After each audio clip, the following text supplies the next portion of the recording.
Coming up, I met my rapist on a dating app. the sinister world of online love. Is almost a second global pandemic. Exposing a virtual hunting ground One click, the stranger's already in the bedroom. where no one is safe. She goes, I went and met someone after school today.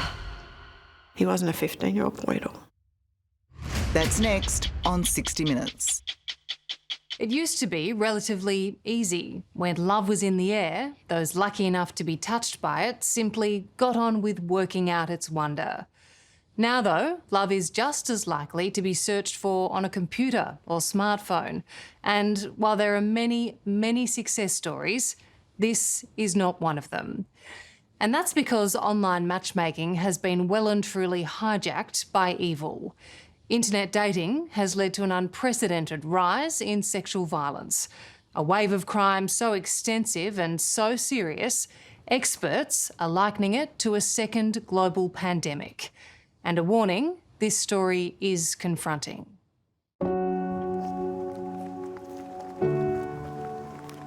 Longing for a loving, hopefully long-term relationship and looking for it online is nothing unusual these days. It was actually my first time using a dating app. But even so, when Sarah Rosenberg matched with a man on the dating app Bumble, she was apprehensive. Part excitement, part nerves, she decided to take things slowly. How long after connecting or matching online did you meet in person? It was a few months, and once I saw him the first time, it didn't stop. We saw each other pretty much every day after that. At first, things went well, but then one night, the unimaginable happened. Sarah, who was unwell, told her boyfriend she couldn't be intimate. Being vulnerable sparked a violent assault that would change her life forever. He was saying to me, while he was beginning to thrust, I knew you never loved me.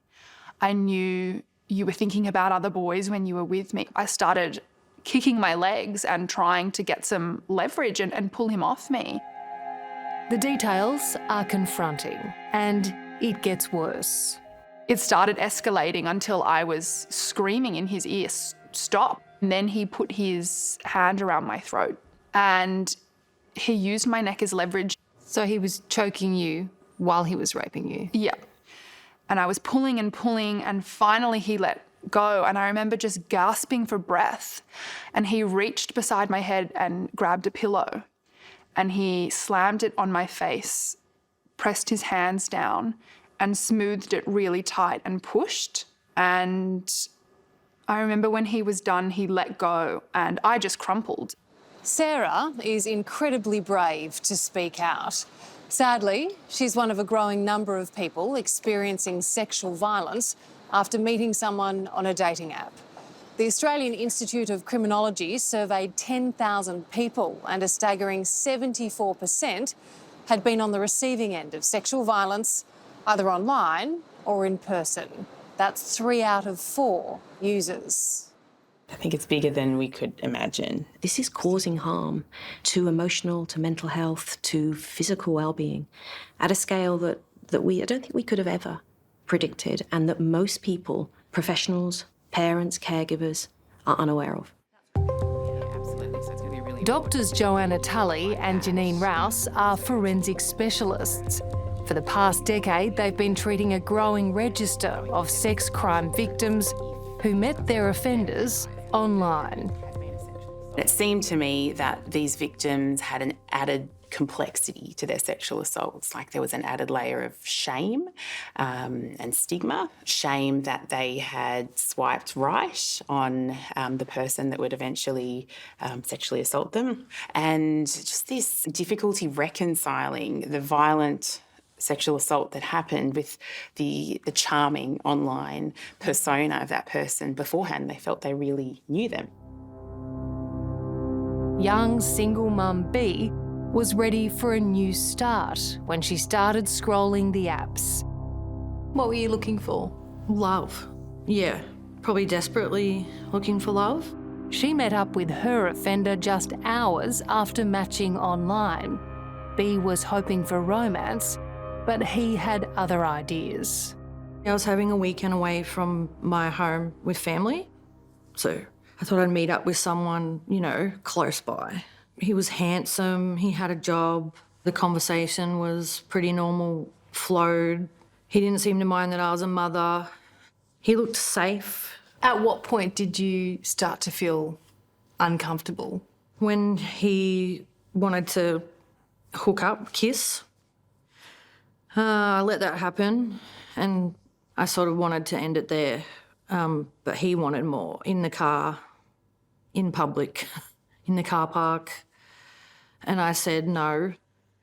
But no, he didn't want to take no for an answer. So he hopped over the centre console and laid on top of me in the front passenger seat. He really pressed himself right down, chest to chest, making it clear that I wasn't going to move, that he had a power over me. And then that's when I was freaking out in my head. Will I get out of this car? And how much further is this going to go? But he made it clear that I wasn't going to leave without something. It was an awful predicament. B realised too late that she was in danger and she had no way of escaping. He was like, yeah, you're going to give me oral sex or I'm just going to keep driving. And then he did eventually pull over on the side of the road. And had to give him what he wanted. And when he left you on the side of the road, how were you feeling? Really shit. Really horrible. Disgusting, dirty. Disappointed in myself for putting myself in that position. Where have we got that? These doctors hear stories like these far too often, and they're determined to do something about it.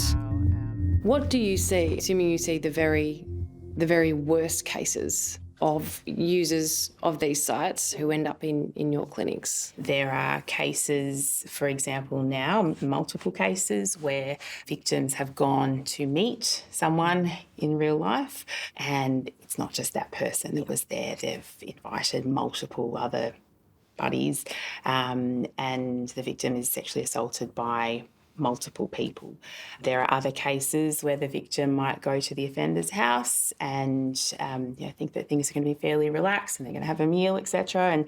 And the offender has other ideas and doors are locked and that victim is no longer free to leave. The platforms are being used to meet victims. Now it's sharing images, blackmail, sextortion, and now we're even seeing instructional. So online space is being used to share how-to guides of how to sexually assault people or how to facilitate the drugging of people to sexually assault them. I mean, this is how quickly the use of online spaces has evolved. For most who fall victim to sexual violence, the thought of pressing charges is overwhelming. B was too scared and ashamed to report her incident or the man involved. I just thought I'm so stupid. Yeah, you feel really, really dumb. I should never have gotten in the car. I went home, I had a shower and act like it never happened. There must be so many cases that go unreported. Absolutely. I mean, that's what we see is the tip of the iceberg, but it's long been our concern that particularly for technology-facilitated sexual assault, there are those additional barriers to reporting. And a lot of that was I complicit. I went there. I liked this person. I was connected. Absolutely. I shared images. Yeah. I did all these things. Did I ask for this? Is this my fault? It's my fault. This is not their fault. Perhaps most disturbing has been the discovery that children are getting caught up in this murky world. Coming up, the growing number of kids meeting their abusers online. With one click in your room of your child, the stranger's already in the bedroom. Forensics is all about gathering evidence.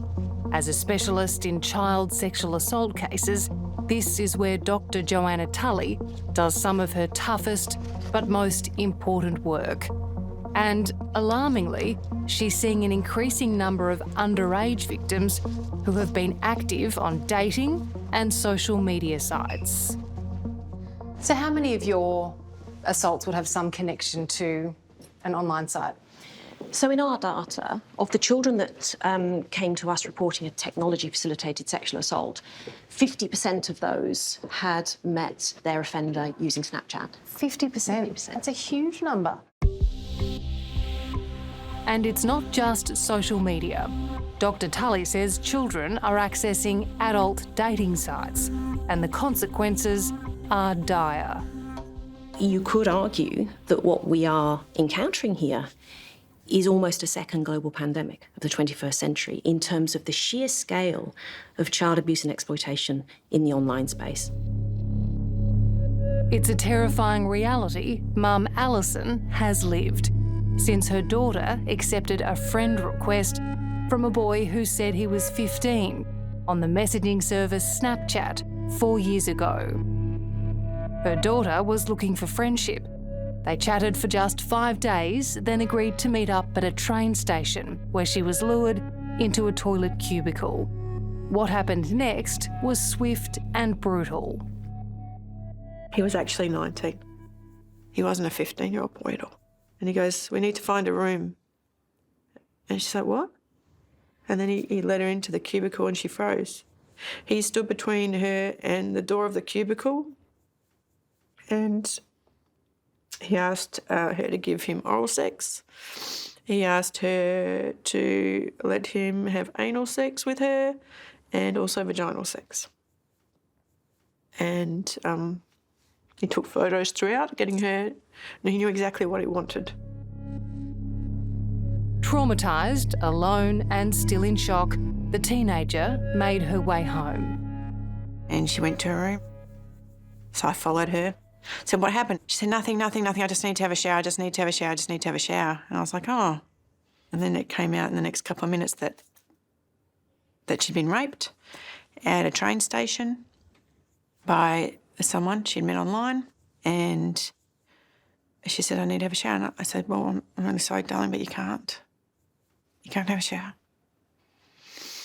Because I know in my head you need to do a rape kit. And I ran out to the street. I had my phone and I called 000.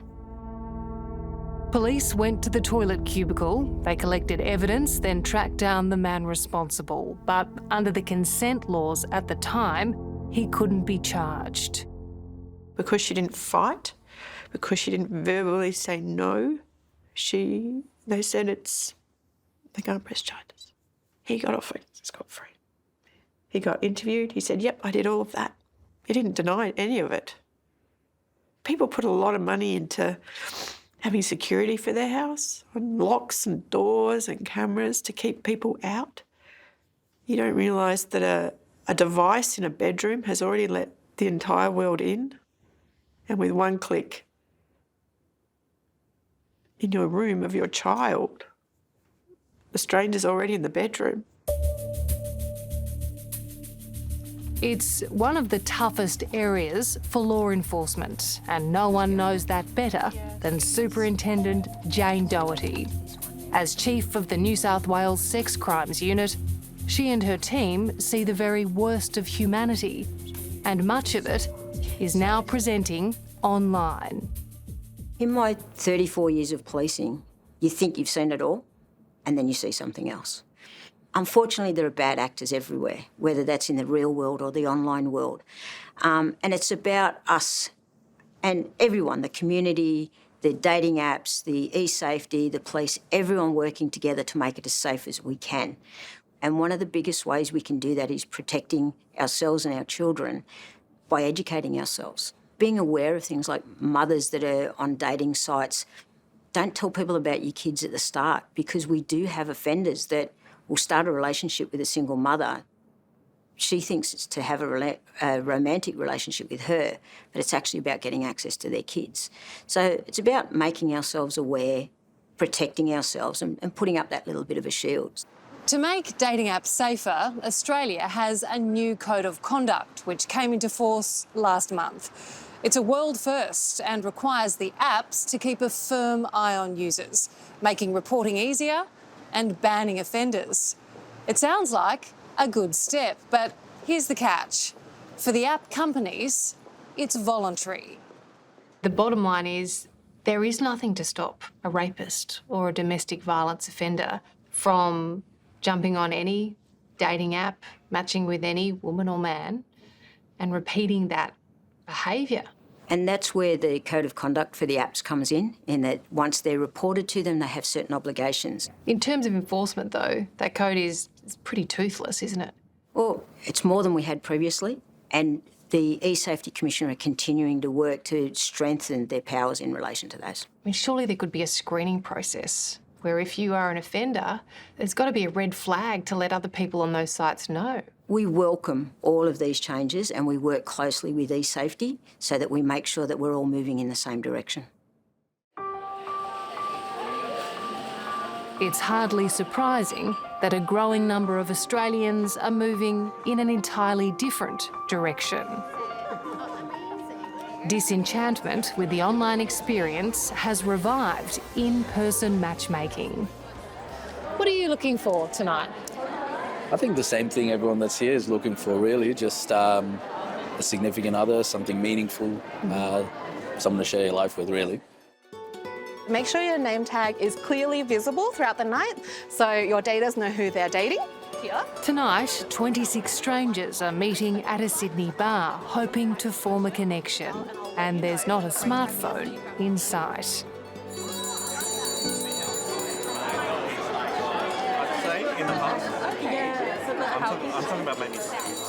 Brenda Van started her company, Dating Apps Suck, 3 years ago after hearing and experiencing disaster stories. Business has never been better.